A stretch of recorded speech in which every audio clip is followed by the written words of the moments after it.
This is DC Channel Guns. Like and subscribe. Thank you for watching. What's up, YouTube? This is DC. Today we have you a video. We're gonna do the Gen 4 versus the Gen 3. And right here we have two Glock 23 40 calibers. And we're gonna safety check them. Make sure there's nothing in it. Alright. Point in safety distance. Make sure. Alright. Safety check this one. Nothing in it. Point in safety distance. Alright. Right here. This is one of my favorite firearms, a 40 caliber. So we're gonna start with the outside of the gun. So I'm gonna put these so we can compare them real good. So as you can see, starting with the back, how the Gen 4 has the little, like these little dots. And I was trying to look and to see how close was these dots compared to the Gen 3.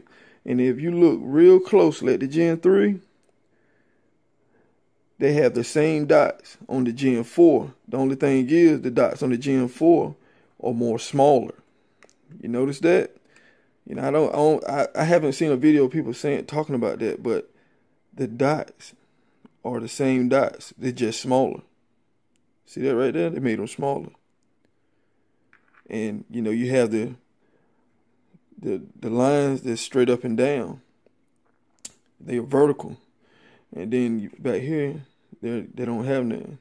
And then if you look at right here, let me see, can I put them even? If you look real good, you know, you hear a lot of people say that they took some of the back out of it. Looking from here, if you look from here, you can't really, you know, you can tell they got a little arch on this Gen 4. If you look real good, they took a little arch out of it. Because it's more of a, seems like it's more of an arch to this one than it is this one. So, you know, it's amazing when you compare them together, how the little things that Glock did makes a big difference. It makes the firearm totally different in a way. So, and then if you notice, you know, they kept the little symbols up here. See right there? Made in Australia. In Austria. Glock in Smirnoff, Georgia. Made in Australia. Glock in Smirnoff, Georgia. And you notice it don't have the MBS up there. See? That has it. Right here. You notice that? No big difference. The frame's still the same. Everything's still the same. So, and then looking at the trigger guard, there's not a big difference either. Yeah, looking at the mag release, I have this mag release on for the left-hand side because I'm a left-hander, so I switched it over. And this only have a mag release for the right-hand side. See? And this here is ambidextrous, so I can just switch it back over here and it'll be on the right-hand side. It makes it easier for me to drop the magazine. For example, this here for mostly right-handed people. I'm gonna put a mag in and show you something. Alright, here go my thumb here. But I've been shooting so many guns, they have the mag release on the magazine release on the left-hand side that I done got accustomed to just dropping it. You know, I just got used to it, which it wasn't a big issue to me. It really was. So I was glad when Glock came out with the ambidextrous magazine release. The only thing I wish that they could have came out with is a slide lock release on both sides. Now I don't know, one day they might work on that. I don't know, but I wish they could have put one on both sides. You know, that's one thing that Smith & Wesson have done. They got them on both sides. So, yep. So maybe Glock can be working on that. Maybe they'll come out with a Gen 6 or something, or Gen 7 with it. I don't know. So, all right, getting back to this video. All right, and then right here, when I put the magazine in, On the left, see, this makes it easy for me to switch mags and drop mags real quick. All right. So now we done check externally. Now we're gonna do internally. So, oh yeah, another thing. Right here. See how the plugs are different in there? They look almost the same size, but they're not. You can tell that the Gen 3 plug is a little bigger and the Gen 4 plug is a little thinner. Right here. That's how they was able to take some of that off on the back of it. You know, they made it kind of, smaller. So, all right, now let me take the slide off. So you just pull it back just a little bit. Pull on the two hinges thing. Boom. It's down. All right. Get out of the way. Pull it back on that. Boom. All right. We're going to start with the frame. Looking at the frame, if you look real good, you can tell that it's not a big difference in the frame. And I'm going to line it up just the best way I can. Now, one thing that stands out, as you can see, if you look right here on the Gen 4, there's a little notch there, like a little bump.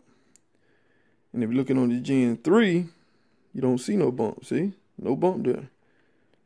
And there's a bump here on that one. Now, I heard others comment that that bump makes the trigger a little tougher. I don't know. I haven't researched and looked it up.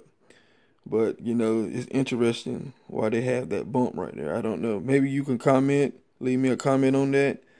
But, I have looked and heard different answers on that bump right there. So that's pretty much the only difference I have noticed. As far as that, look pretty much the same to me. All right, down with the frame. Now, the slide are some differences. So let me line the slides up. As you can see, the Gen 3 has this small single spring guide rod, and the Gen 4 has a double spring guide rod. And it's a big difference in the daggone hole for the guide rod too. So if you look at Gen 3, it's a little hole. And if you look at the Gen 4, it's a bigger hole.